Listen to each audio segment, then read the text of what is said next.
the Geological Society, is a SACNASP registered professional scientist, and is also on the editorial team of Chemical Geology. So Robert, we look forward to hearing from you, and thank you for this presentation.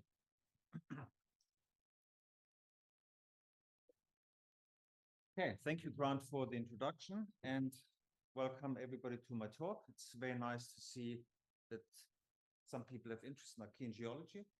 So this presentation summarizes some of the work that I've done in the past and some of the work that I have completed fairly recently. And as with most of my work, this wouldn't have been possible with the help of many collaborators. I've listed them here. Axel was very helpful in doing fieldwork and collecting samples. Martin Whitehouse, Jeff Ward and Tony Kemp, they provided high quality data in their labs. Bals Camber helped with the interpretation of thermodynamic modeling, and Roland Mars shared his expertise on Archaean zircons. So my presentation will consist of three parts. I will provide some context in Archaean geology and some of the models that deal with crust formation in the early Earth. The second part will deal with detrital zircons from Zimbabwe and how they can be used to decipher aspects of the crustal evolution of this particular craton. And the third and final and main part of my presentation will deal with newly discovered very ancient grains, zircon grains from Tanzania, as vestiges of the oldest crust in Africa. So Archaean geology is a fascinating subject for various reasons, and many of you in the audience will agree with that. The early Earth formed by accretion of planetesimals, and due to the heat that was released by impacting and segregation to core and also radioactive decay, the Earth remained fairly hot for some time. The heat, the residual heat, produced what we call an ocean, magma ocean on the early Earth. And at some point, we started to see crystallization of very ancient grains, some 50 to 100 million years only after planetary accretion. And they have been found 30 years ago in Western Australia with ages of up to 4.5 billion years. At this time also there was collision of an asteroid called Theia with the Earth, causing the moon to form. And the first rock record that we nowadays find is in Canada, in the so-called Castor gneiss with an age of 4 billion years. In the Isua Greenstone Belt, people have discovered what they believe are the oldest known marine sediments. And so they're about 3.8 billion years. So we actually investigated these sediments from Isua, and we figured out using trace metals that indeed they are true, genuine marine sediments. Some of these sediments also contain fossilized life in the form of biogenically fractionated carbon. And so we looked at these sediments as well, looking in particular trace elements and also samarium isotopes. And at about 3.47 billion marine microorganisms became preserved in stromatolitic carbonates in the Pilbara Craton. And some researchers actually believe that some of the earliest life forms may have formed in a hydrothermal terrestrial setting. So this is, for instance, documented in one of our studies a few years ago. So although we find Archean cratons pretty much everywhere and on virtually every continent, the traces of the earliest crust remains very sparse and limited. And so this prompted us to really investigate that in greater detail. So just a bit of context, cratons, as you know, they consist of two different types of rock assemblages. They consist of high-grade gneiss terrains and supracrustal rocks. TTG is also named or known as gray gneisses. They present the earliest continental crust. And the greenstone belts consist of supracrustals. They comprise volcanic and sedimentary rocks, carbonates, cherts, and in some regions we find spherical layers that document the fallout from impacting. The further we go back in time, the more challenging it becomes to study the ancient crust. And there's various reasons for that. One is, to what extent can we apply the uniformitarian approach? Uniformitarian means that by looking at the modern day geology, we can go back in time and apply fairly similar principles to decipher their geology. But we know that in the Archean world, the geology would have been very different. For instance, core formation, magma ocean, and moon formation are single and fairly unique events. And we can also assume that based on the higher temperature in the mantle due to radioactive decay, global tectonics would have been very different. They would have been controlled by mobile tectonics, not by mobile tectonics, but by stagnant tectonics.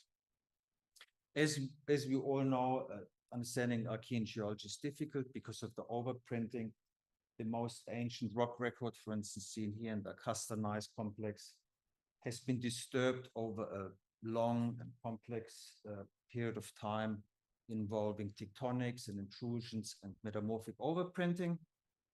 And we also must remember that the record of ancient crust is very limited, very scarce and fragmentary, so that only the leftover of what we see now is preserved, and we must assume that quite a large volume of very ancient continental crust was probably destroyed by recycling and erosion.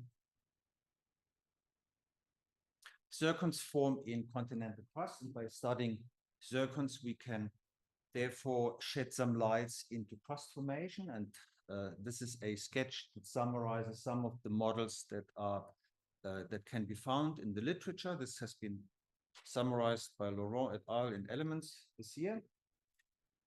And so in the upper column, you see, or the upper column basically represents a melting at greater depth, and the lower column represents melting to form TTGs at more shallow levels.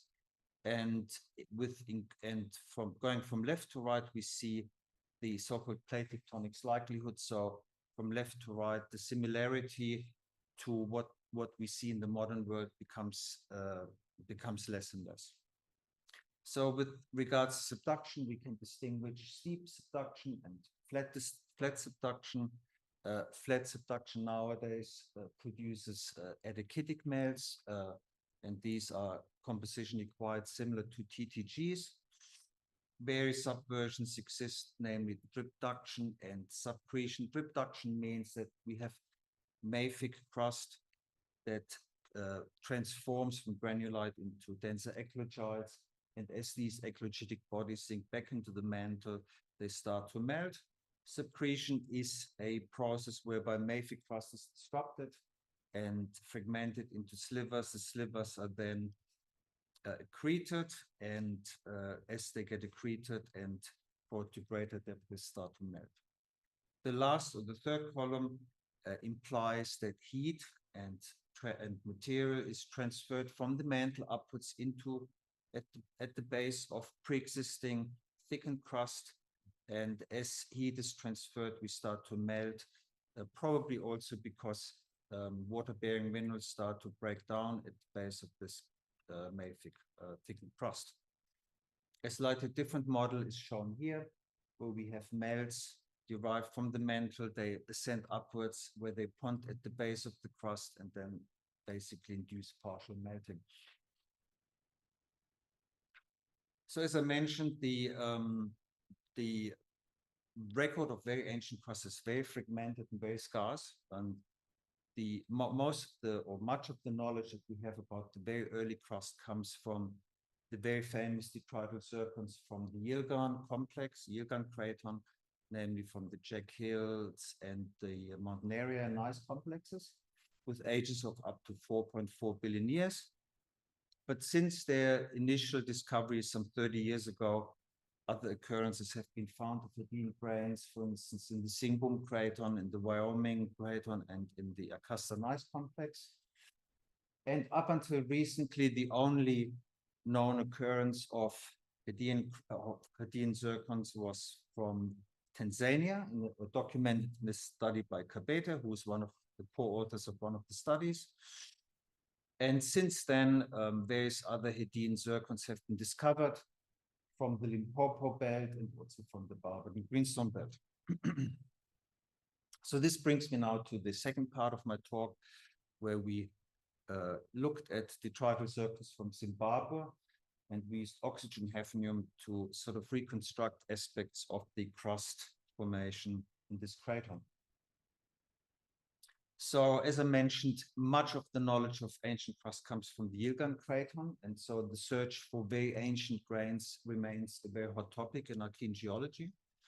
And it is believed that both the Zircon and the Zimbabwe craton have shared some of the history, some of the Archean history, as part of what is called the Zircon craton. In the Zimbabwe craton, the oldest part is preserved in the central part of the craton, what is referred to as the Rosedale gneiss terrane and the Tokwe gneiss terrane, with ages up to 3.6 to 3.5 billion years. And the first study of that kind was by Horstwood, and later on Axel and Linda have revisited that and came up with essentially very similar ages. So the craton consists mostly of granites and gneisses, but we can also see here in green colors various greenstone belts, and Axel actually collected the samples in various parts of the craton, and the aims of our study was to expand the existing Geocon data set to look for the oldest grains that we could find and to combine the ages with oxygen hafnium isotopes to examine crust formation processes. So Axel collected the samples, we did mineral separation, we extracted zircon, and we imaged them. So an image of one of the zircons is shown in the lower right diagram. And we then initially did a reconnaissance measurement of only 7:6 ratios. Why? Because SIMS time is expensive and time consuming. And so we initially searched for the oldest apparent ages reflected in 7:6 ratios. And these data are shown here in the histograms as gray, in gray color. We then repolished the mounds, did oxygen isotopes, followed by comprehensive uranium, thorium, and lead isotope measurements. And the data are shown in 6 diagrams, each diagram representing one of the greenstone belt settings. And one of the disappointing things was that a relatively small number of zircons produced concordant ages, whereas most of the grains produced discordant ages, which you see here as horizontal or near horizontal arrays extending from Concordia to the right, which basically means lead loss.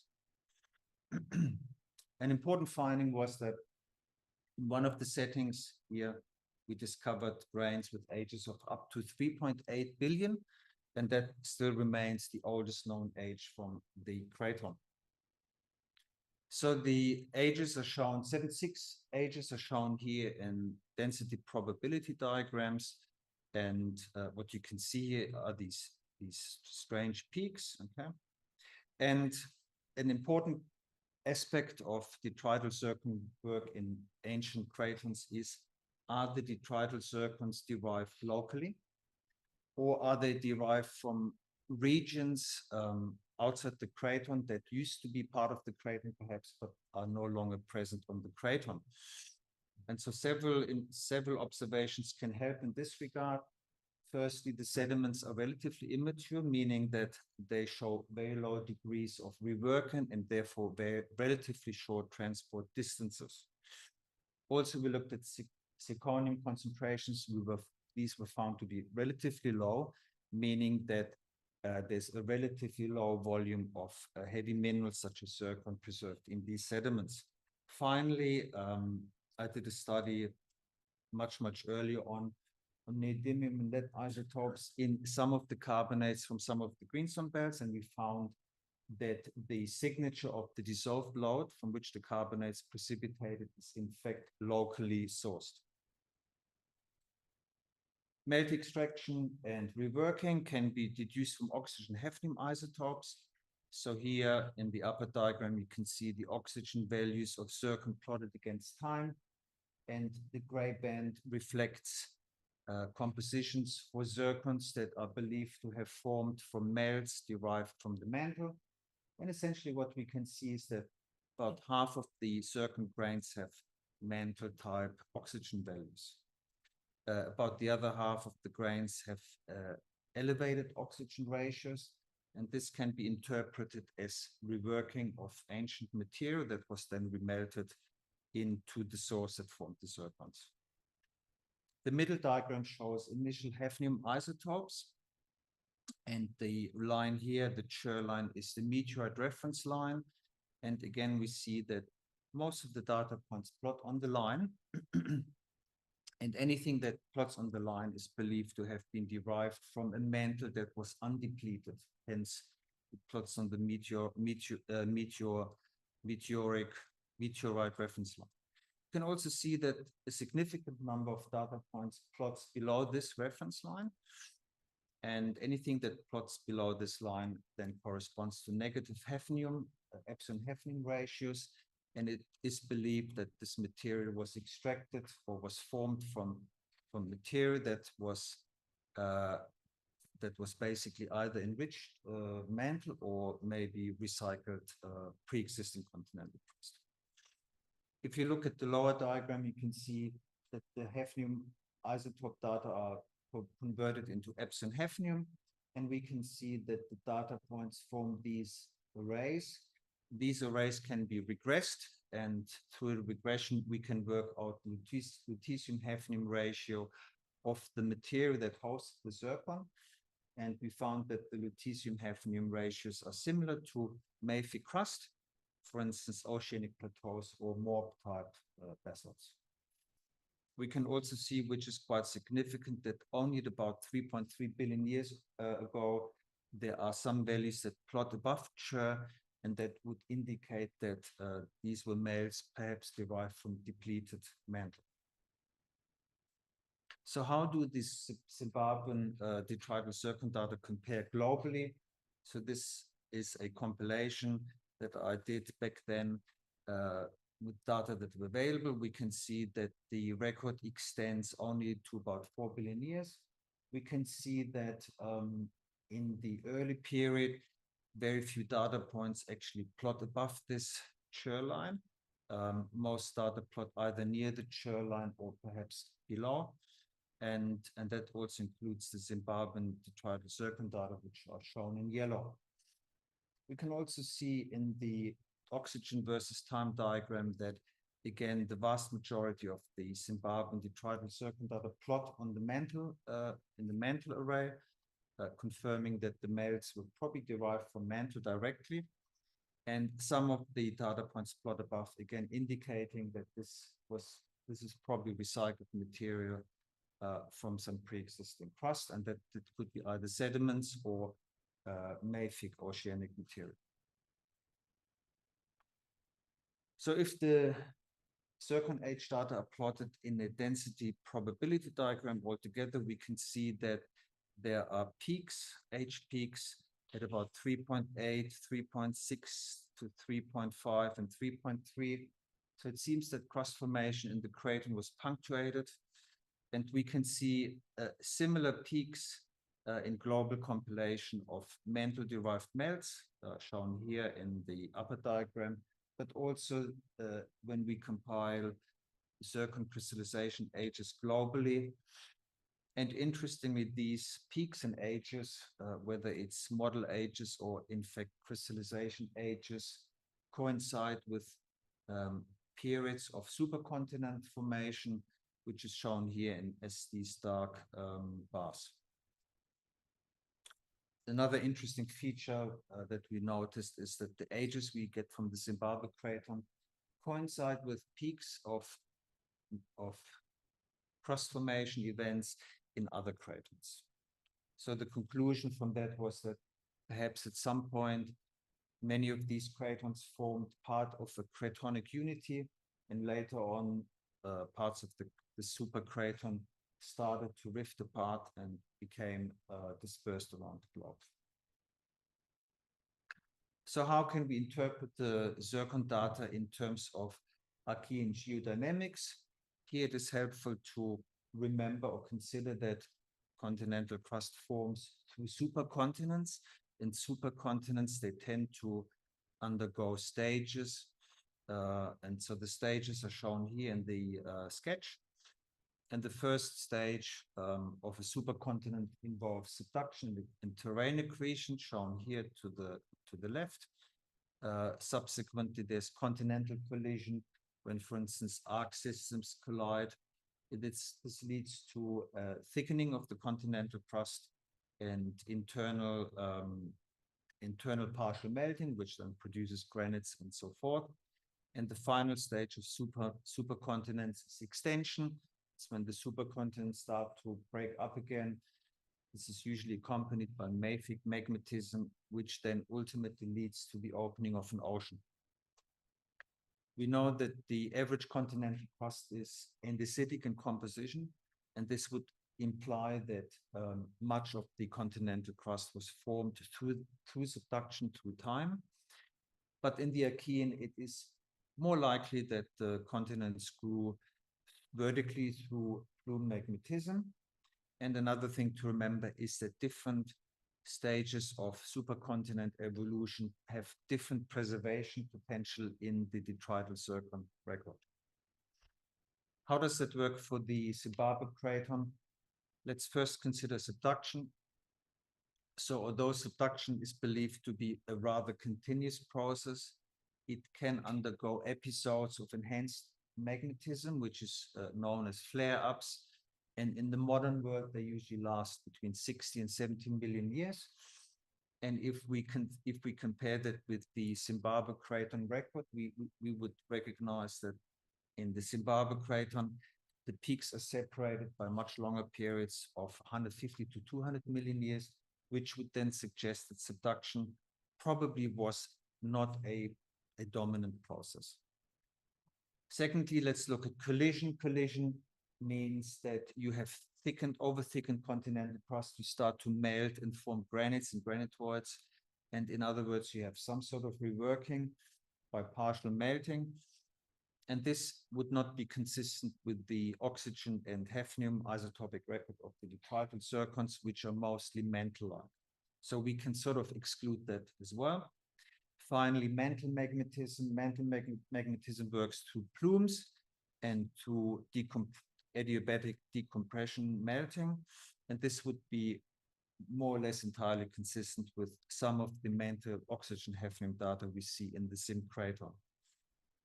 We also know from rhenium and osmium ages of sulfides in the craton that melt was extracted from about 3.8 billion years onwards. That was a study by Thomas Negler and Jan Kramers.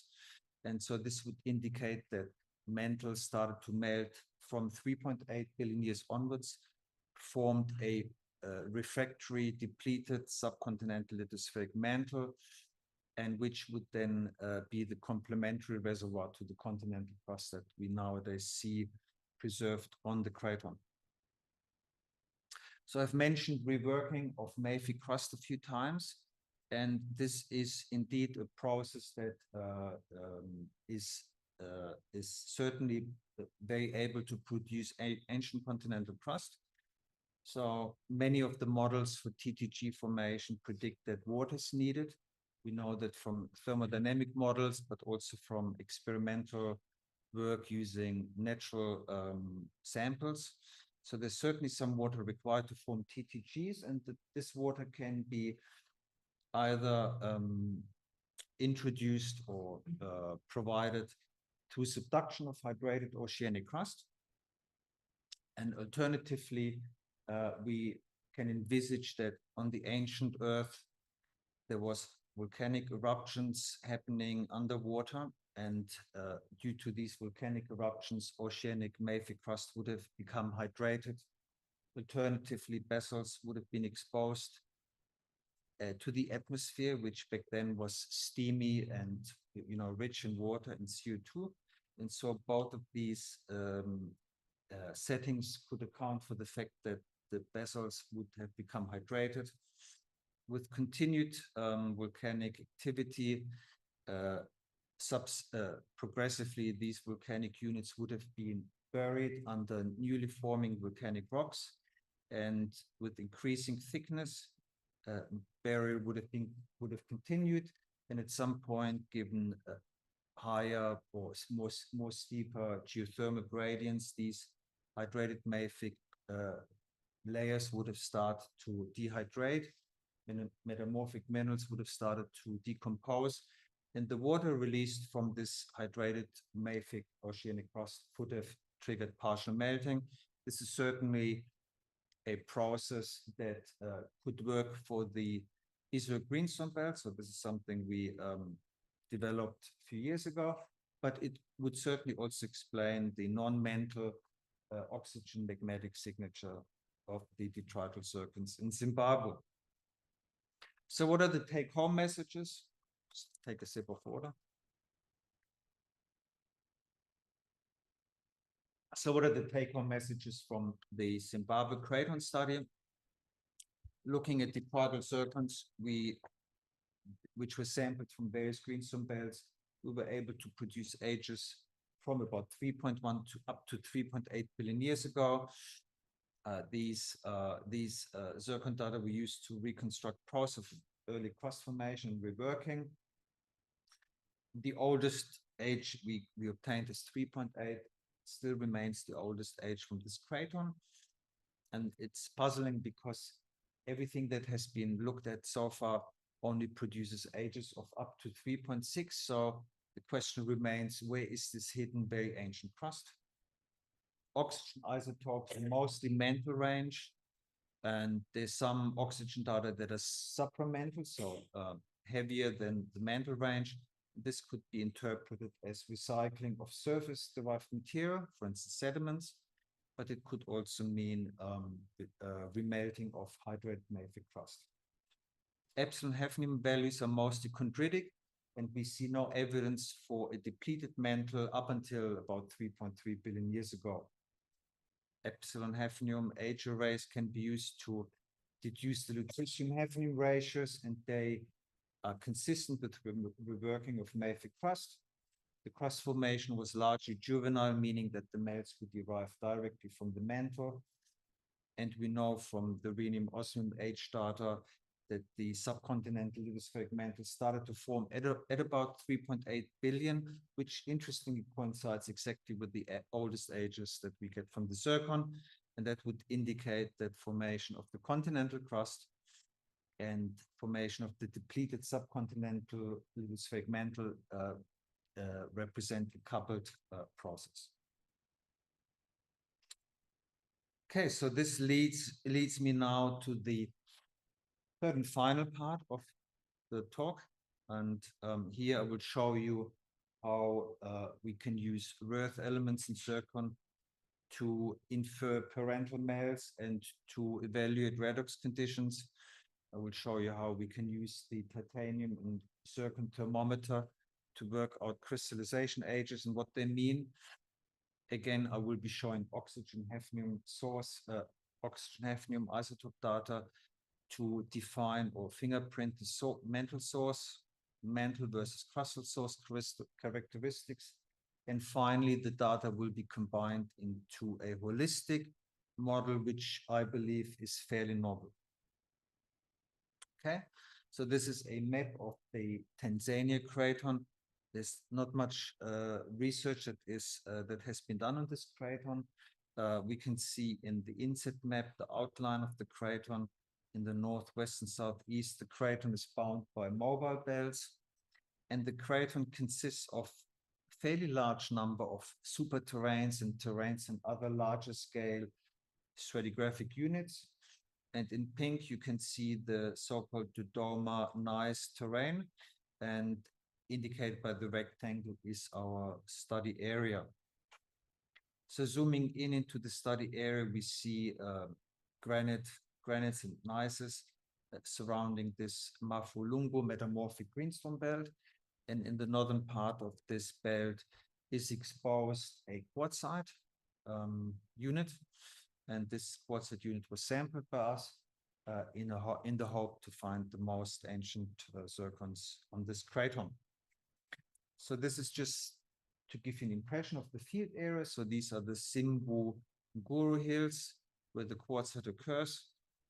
This is a photo of how the quartzite actually looks like in the field. You can see the fine layering, and the green bands represent areas of where chromite-rich mica is enriched or concentrated. This diagram shows again the quartzite in contact to an intrusive body. The intrusive body has an age of 3.2 billion, meaning that the quartzite must have formed earlier than that. And finally, a TEMA produced in our lab, TEMA image produced in our lab, confirming that the quartzite consists mostly of quartz with traces of muscovite and feldspar.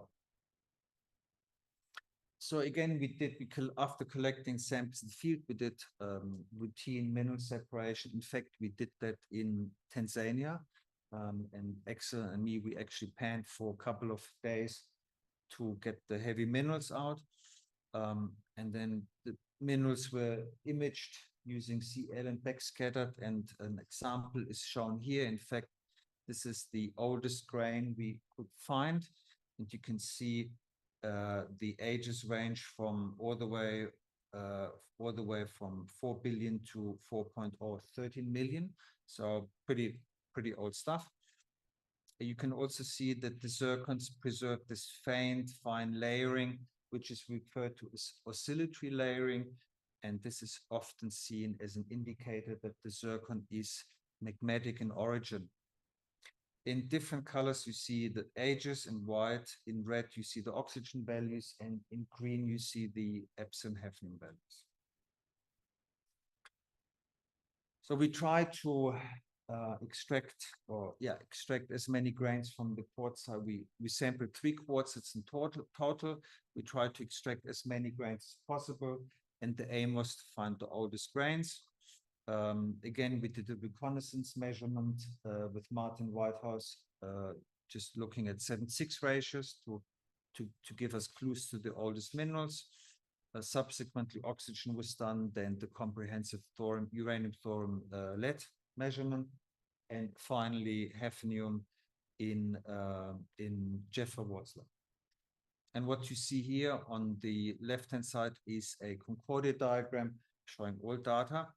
You can see there's a very large proportion of grains that are heavily discordant, and discordant grains are pretty much useless in detrital studies because you can't regress to a lower intercept.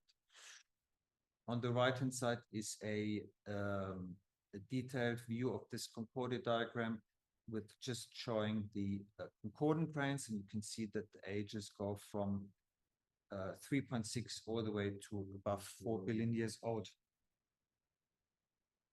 So from the CL image, we have already seen that the grains are magmatic. And another way to figure out whether the detrital grains are magmatic or metamorphic is to look at thorium-uranium ratios. So the data are shown here in these 2 diagrams. And what we see is that in fact, all of the data plot above a thorium-uranium ratio of 0.1. And this is basically chemical evidence that the zircons are in fact not metamorphic, but magmatic. We also had to figure out if the grains were chemically altered. And so this is often an issue with very ancient grains, largely because of the antiquity, but also if zircons contain a lot of uranium, thorium, they get damaged by radiation, which we call metamictization. And before you try to interpret the chemistry of zircons, you must figure out if the zircons are in fact fresh and preserve the magmatic composition. And so the light earth elements are usually those that are most heavily affected by alteration.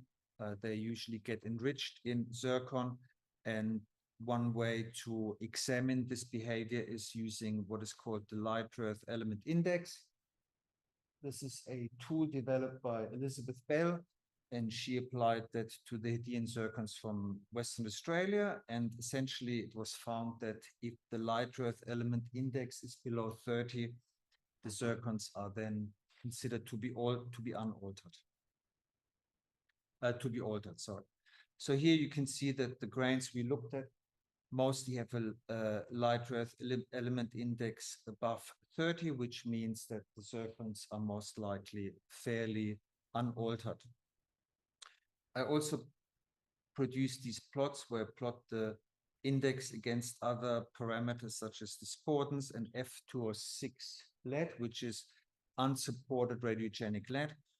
The idea here is that if the zircons were altered, you would see some correlations, for instance, with thorium and uranium, which would be a measure of the combined radioactive metamagnetization that occurred in the zircon. In altered zircons, you would also expect heavier oxygen isotopes as well as elevated titanium concentrations because of infiltration of fluids into the zircon. Okay, so we established that the zircons preserve primary magmatic compositions, and we can then take a step further. We can use the earth elements in zircon to work out the parental melts from which the zircons were formed. On the left-hand side, you see a plot of the earth element patterns of the zircon in Conrad normalization. And what you see is that the heavy earth elements are enriched relative to the medium and light. We can also see that cerium is anomalously enriched and europium is anomalously depleted. And these are basically the hallmarks of magmatic zircon. In order to work out the parental melt, you must assume KD values. These are partitioning coefficients, and you must choose them very carefully because they often controlled not only by they're often controlled by the composition of the melt, redox conditions, sometimes by the amount of water that is present in the melt, and so forth. So I used 3 sets of KD values from the literature that I believe are the most suitable. And I tested that, and I found that out of these 3 sets of KD values, one set produced fairly consistent parental earth element compositions, and this is shown here by the grain in the turquoise color. Okay, so I then modeled using the earth elements in zircon. I modeled the parental melt, and the parental melt composition is shown here as the gray band. Also shown are TTG compositions from various cratons, including the ancient gneiss complex here in South Africa, and then various other TTGs from Greenland. This is from the Acasta gneiss, and these are average TTG compositions from the literature. And essentially what we see here is that there's a fairly good correspondence between the modeled compositions shown in green and the TTG compositions from the literature. Okay, another way to compare hypothetical parental melts with TTG compositions is using ratios. And so here you see 2 diagrams where the data are plotted in ratios. Okay, the ratios basically represent the slope of the earth element patterns. And gadolinium is a middle earth element, terbium is a heavy, and praseodymium is a light. And what you see in various shades of blue are the hypothetical parental melts from the zircon using the 3 different sets of KD values. And in red are the TTGs from the literature. And again, we can see that there's a very good correspondence between the parental melts and the real TTG compositions from the literature. We then applied titanium and zircon thermometry. So it's been long known that titanium, the incorporation of titanium into zircon is very strongly temperature controlled. And so we used this sort of approach to work out temperatures. titanium and zircon thermometry has been used fairly extensively in the literature to work out thermal conditions of modern magmatic systems, but they have also been employed on detrital zircons from Western Australia, and this is a very well-publicized study by Watson and Harrison, where they applied the thermometer to infer minimum melting conditions on the early Earth, and also implying a liquid water on the Earth some 4.4 billion years ago. So we used the revised thermometer flux, and the equation is shown here. You can see that the temperature in Kelvin is pressure dependent, and it uses the titanium concentration zircon. And at the same time, we need to know the activities of titanium and silicon in the melt and in the zircon. For most, for all S-type zircons and most of the I-type zircons, we can assume certain activities. I use those, and we worked out temperatures. Temperatures are shown here in the diagram, and we get a range of temperatures between 750 degrees and 900 degrees Celsius with an average of 830.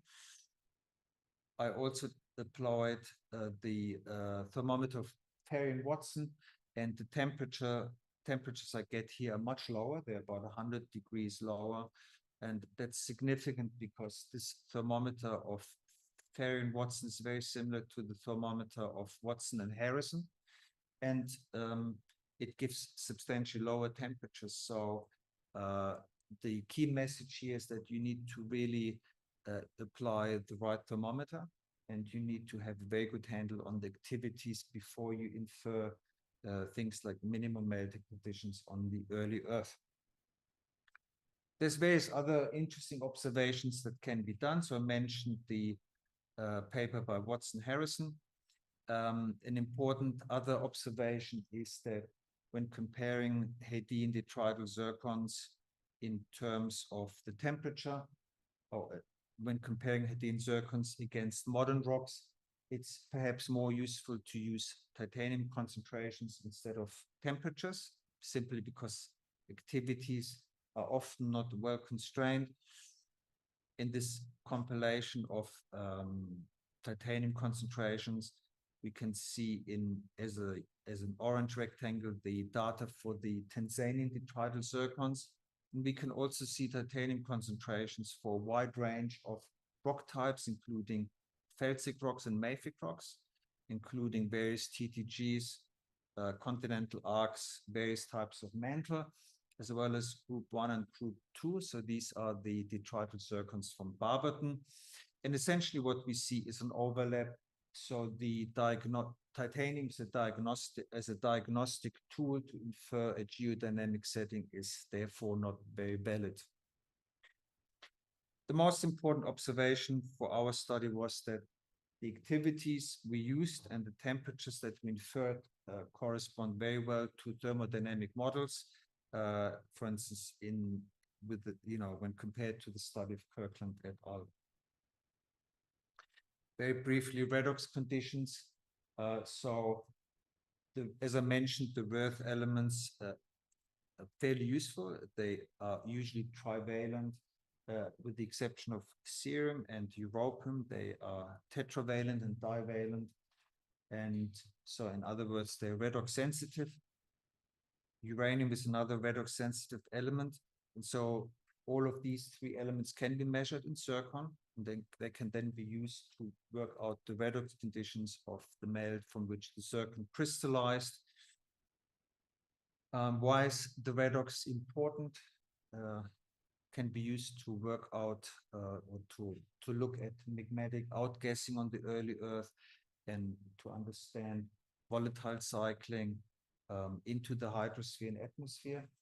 But for our study, what was more interesting was to work out the redox conditions of the melt from which the zircons crystallized. Why is it important? For instance, in modern settings, it is assumed that, or in the modern world, it is assumed that, for instance, in subduction zones, the prevalent redox conditions are oxidizing because of the fluids that get released from the subducting slab. And so anyway, we employed the oxybarometer of looks. Equations are given here in the two diagrams, and we worked out oxygen fugacities shown on the left-hand diagram, plotted against temperature. And what we see here is that the oxygen fugacities of the melt from which the zircon crystallized plot below the F and Q. In other words, they were probably reduced. Oxygen fugacities can also be expressed relative to the F and Q buffer. And as you can see here in a diagram against age, you can see that most of the data actually plot in this gray area. And this is the area that corresponds to the mantle range, both Archean and modern. So in other words, the zircons crystallized from melts that were reduced. So very briefly, again, oxygen. So this is a diagram. This is again a global compilation of oxygen data for detrital and igneous rocks. We can see that for the very early record, the oxygen data plot within the mantle range, and they also plot above. So indicating that both mantle-derived melts were involved, but also recycling of pre-existing sediments or hydrated mafic crust. If we look at the detrital zircons from Tanzania, we can make a very remarkable observations, namely that all the zircon data plot within the mantle range. And this would mean that there was no recycling of any sediments, and there was also no mafic hydrated crust that got remolten to form the zircons. If you look at Epsom, or if you look at hafnium isotope ratios, just a little bit of explanation. So if we assume that a melt is extracted from a undepleted mantle with an epsilon value of 0, we can assume that a crustal melt will have a lower lutetium-hafnium ratio relative to Ch. It will then develop with time into negative values. Correspondingly, the mantle, which is the reservoir complementary to the crust, will attain a higher lutetium-hafnium ratio, and therefore with time will develop in positive values. Again, this is a compilation of zircon data reported by Fawad and Kemp recently. Also shown are the depleted mantle evolution curves starting at 3.8 and 4.5 billion years ago. And what we can see here again, just to reiterate that for the early Archean record, there's no data that plot significantly above or below Ch line, meaning that there's no evidence for a significant depleted mantle for this particular period of time. If we now look at the detrital zircon from Tanzania, shown on the right-hand side, we can see that the epsilon hafnium values are mostly chondritic or slightly subchondritic, meaning that they were derived from unfractionated mantle. In other words, we can see no evidence of a depleted mantle at this point in time. And this would indicate that at that point, there was no large-scale continental crust around that would then account for depleted mantle source. Very briefly, trace elements in zircon can be used to infer or to speculate about possible geodynamic settings. So here are 3 diagrams that utilize trace metal ratios. In the upper diagram, we use uranium, thulium, and erbium.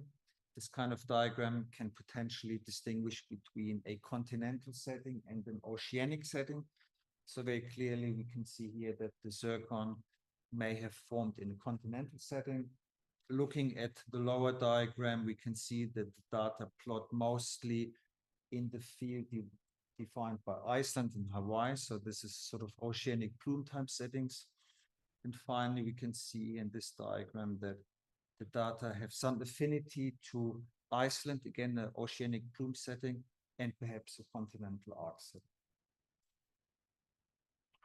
Okay, so this brings me almost to the end of this presentation. Sorry, I'm a bit over time. So in search of a petrological model, let me just summarize all the observations that we can make. The oxygen isotopes suggest that there's no remelting of hydrated mafic protolith, like mafic oceanic crust. Oxygen isotopes indicate that there was no recycling of surface-derived materials such as sediments, perhaps through subduction. We can rule out a hydrothermal terrestrial setting like Iceland simply because the oxygen data are mostly mantle-like. And although a melt sheet impact origin is possible, it is unlikely simply because there's no evidence in the geological record for Tanzania for this kind of impact.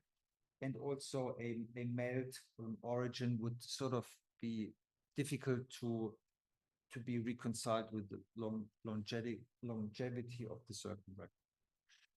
If we now look at the hafnium isotopes, they're mostly near-chondritic. Near-chondritic means that there was no depleted mantle source, and also the hafnium isotopes sort of contradict reworking of hydrated mafic crust, assuming that this takes some time to kick in. The petrological model would need to simulate or reproduce crystallization temperatures at about 830 degrees plus minus 30 degrees. And finally, a model needs to account for the fact that water is needed to induce partial melting. If from oxygen isotopes, we know that there was no water supplied externally, and then the question becomes, where was the water source from to trigger melting to form TTGs? So in order to come up with a quantifiable model, we used a relatively new software called Megmine. Nonco would be very interested in that. It's a software that minimizes Gibbs-free energy in multi-phase systems.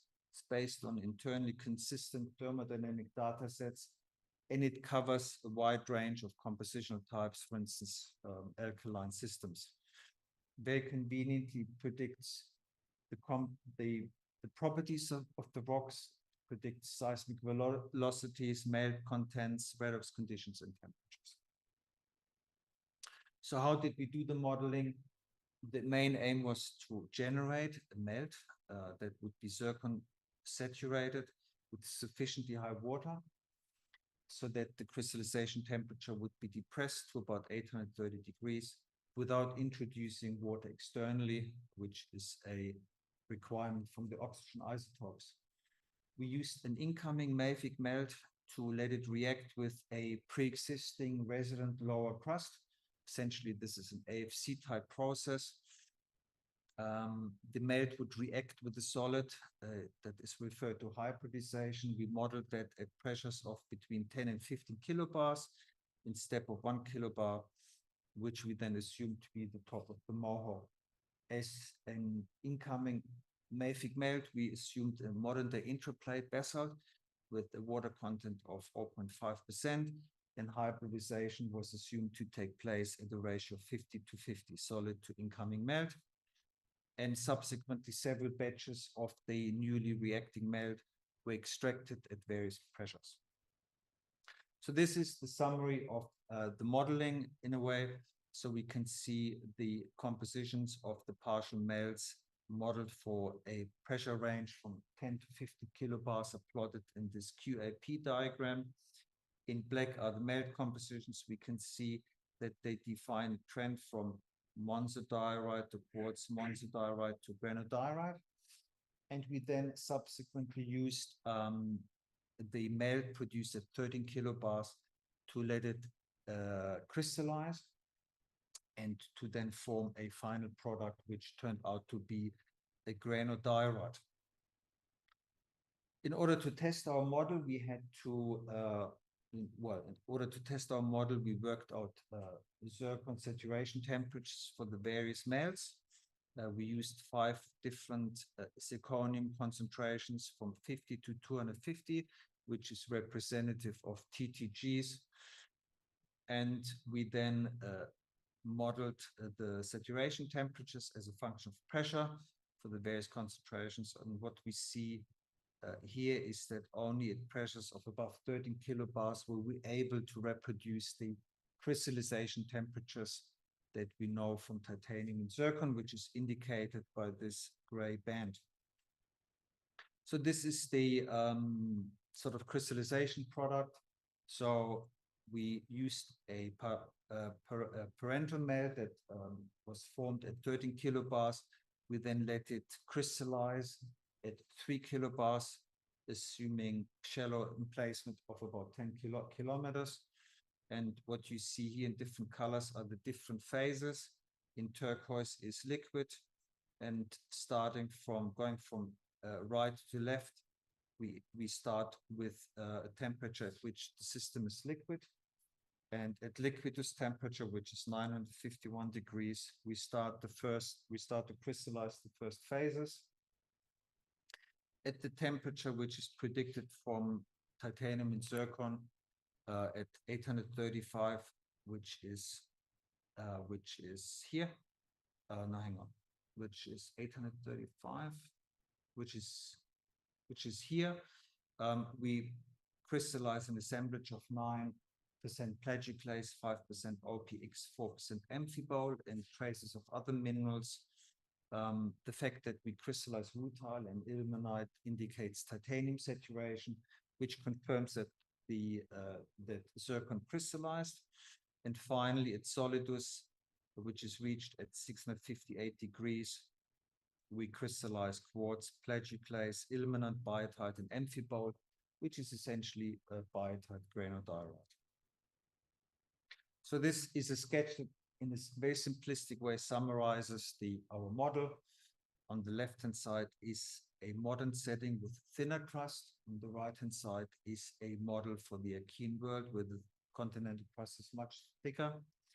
We have a mantle-derived melt that ascends, ponds at the base of Moho, and melts infiltrate the lower continental crust where they react through hybridization to form a granodioritic melt at pressures of about 13 kilobars, and this granodioritic melt then escapes and ascends further to pressures of about 3 kilobar, where it then solidifies to form a TTG.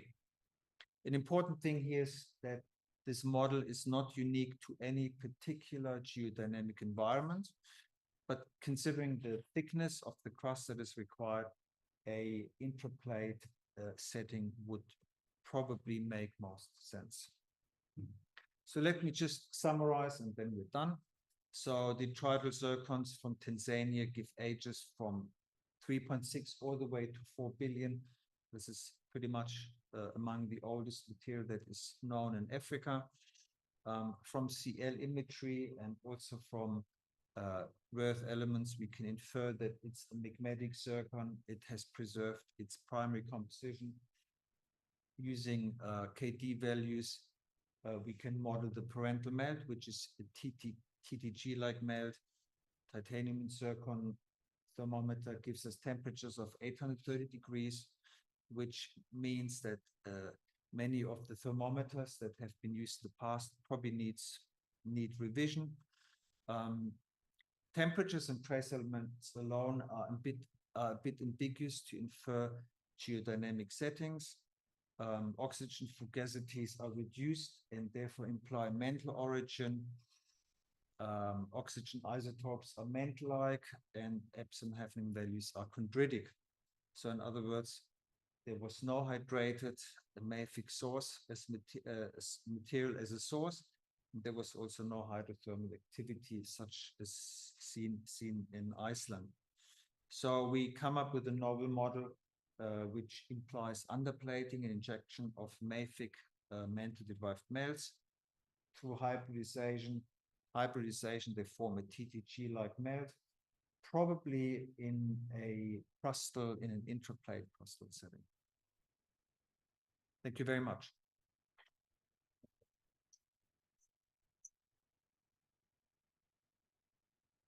Thank you so much, Rob. That was fantastic, very detailed. Do we have any questions from the audience to begin with? Anton. Thank you very much for this very nice and clear talk. May I ask regarding oxygen isotopes, like when people measure sedimentary rocks and shales, they are generally isotopically lighter in the Archean, and there was a long debate, like was the ocean composition lighter than in the modern day? What temperature is different? Have you in any sense considered the possibility that just composition of potentially recycled sediments in Archean was different from the modern ones?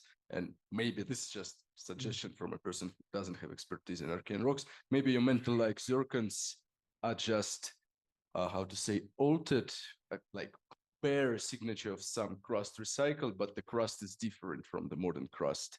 And that's like they plot in the mental area where they actually shifted.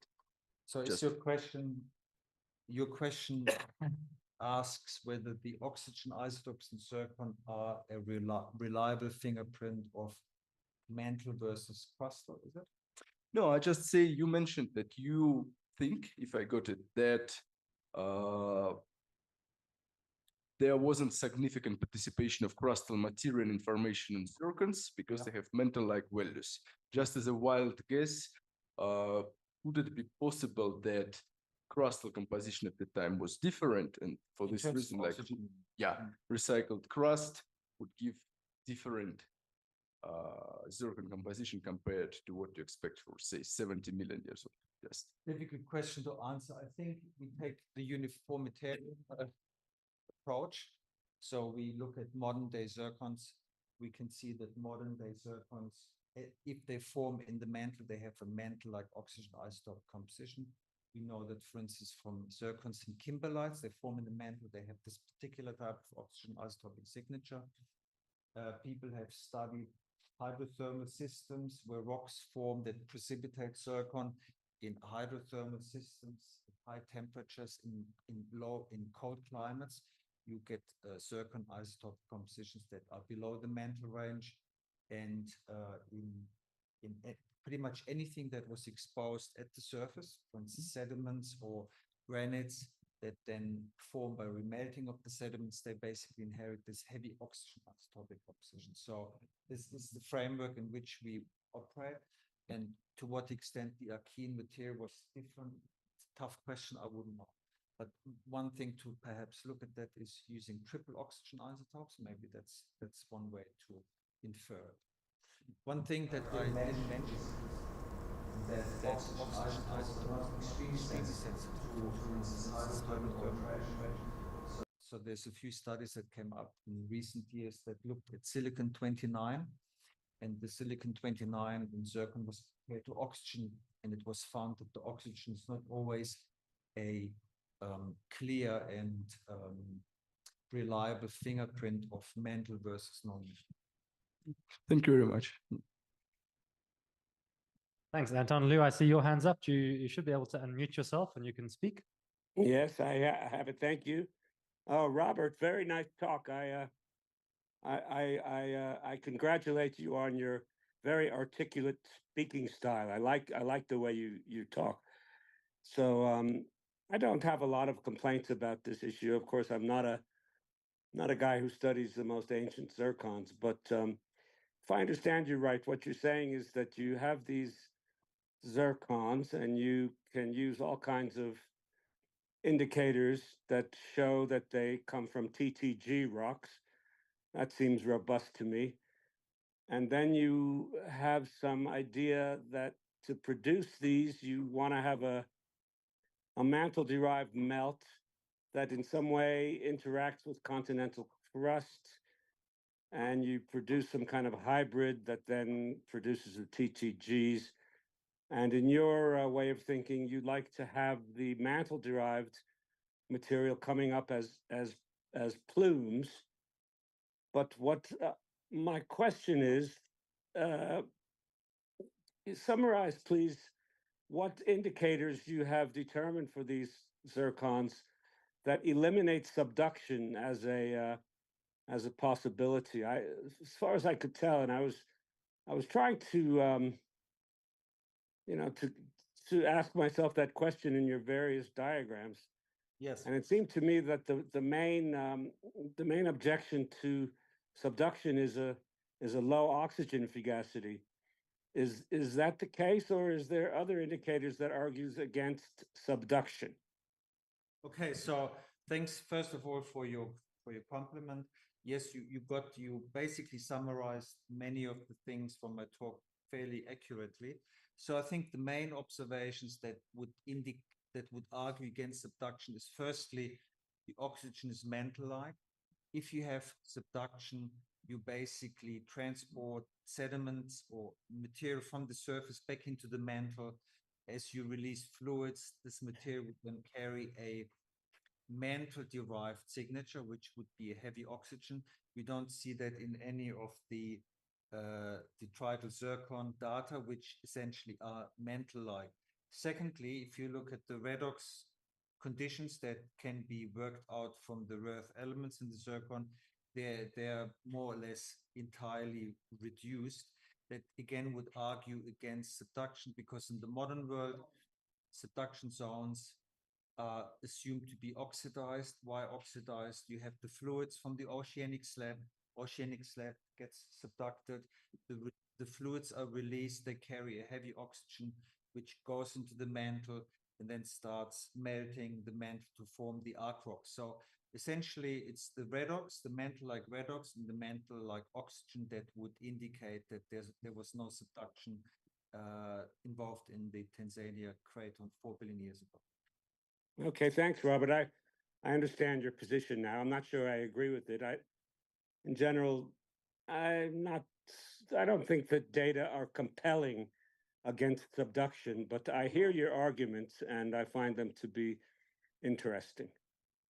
Good, thank you, Lou. Thanks, Rob. Are there any other questions from the online audience or from the audience here in the room?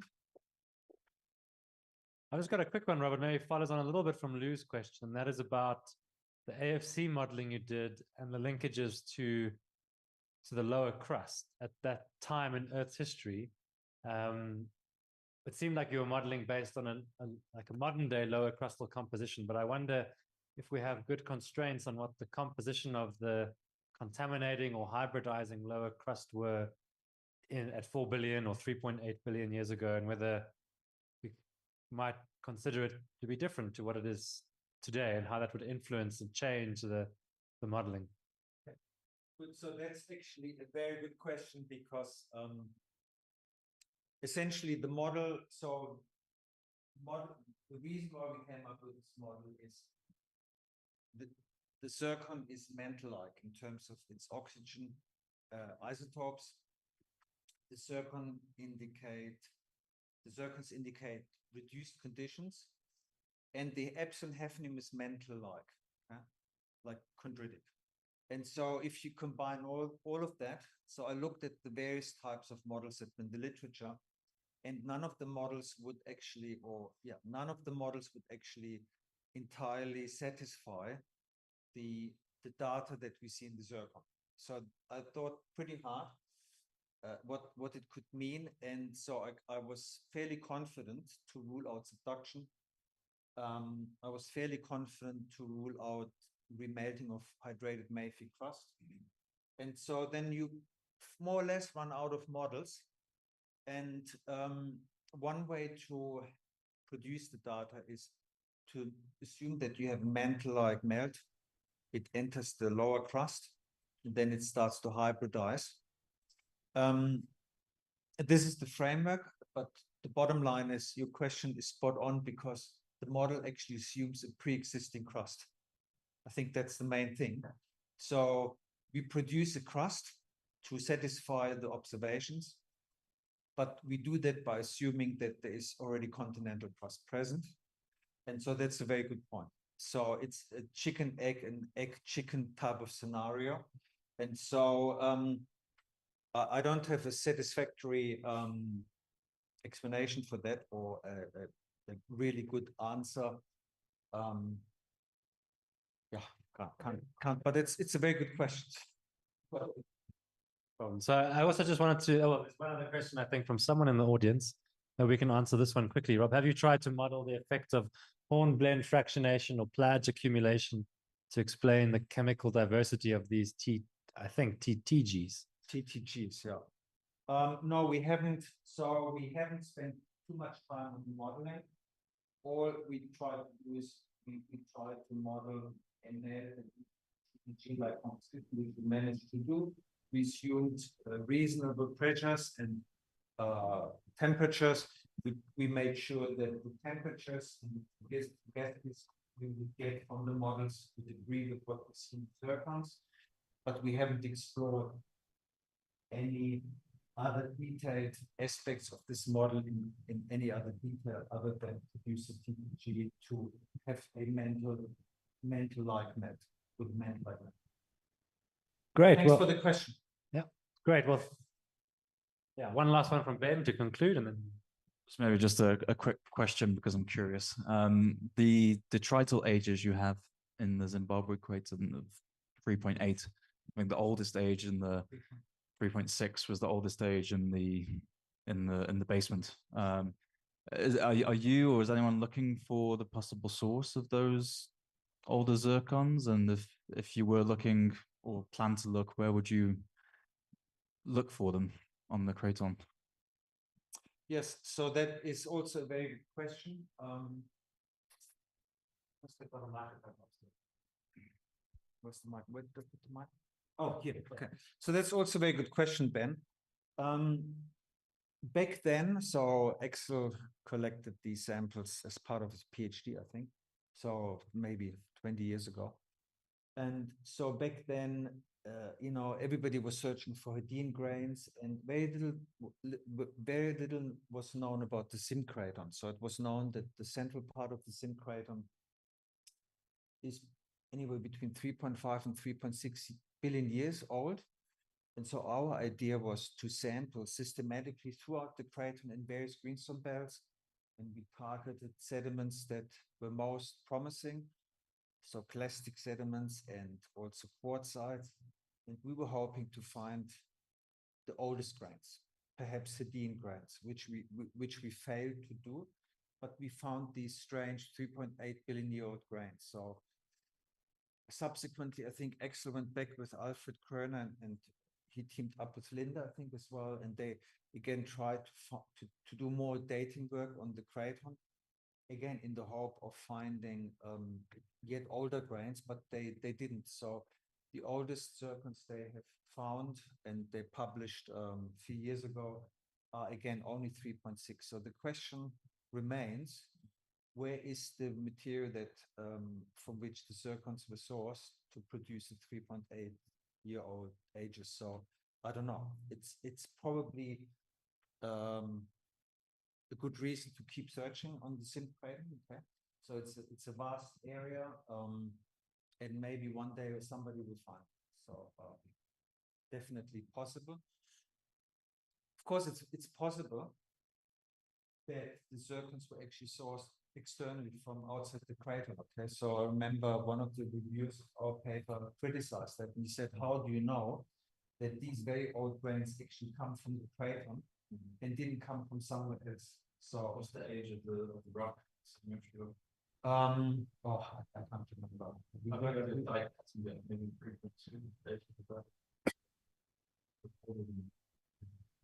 So yeah, I don't know, but what we did do is we looked at the composition of the sediments.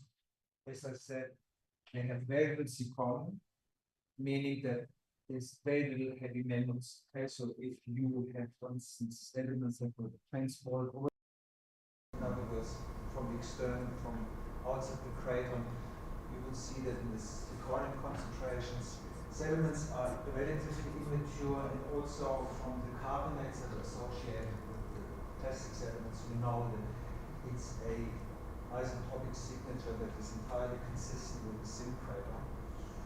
So for instance, if you use lead isotopes, you can work out that the carbonates carry the lead isotopic signature that is the high mu signature, and for instance, the syncraton along with other cratons is a high mu craton. Okay? So there's Wyoming craton, also high mu. But the isotopes from the carbons tell us that it's not. But yeah, the search is still there. If you want to go crazy. It's just a very lot of Okay, well, thank you, Rob. Thanks for all the questions. Thanks for those people that joined us. No, I think Robin's adjusting the camera. That's Robert's camera control. So thank you, Rob. We really appreciate that really detailed talk. Thank you for all of those folks that joined us online. There was a great audience online. And next week is Geo Congress, so there's no Geotalk next week. And then most of us are in the field for a few weeks. So we'll probably see you on this Geotalk platform again in the second last week of July, the week of the 21st of July. So thanks, everyone, and have a good mid-year field season.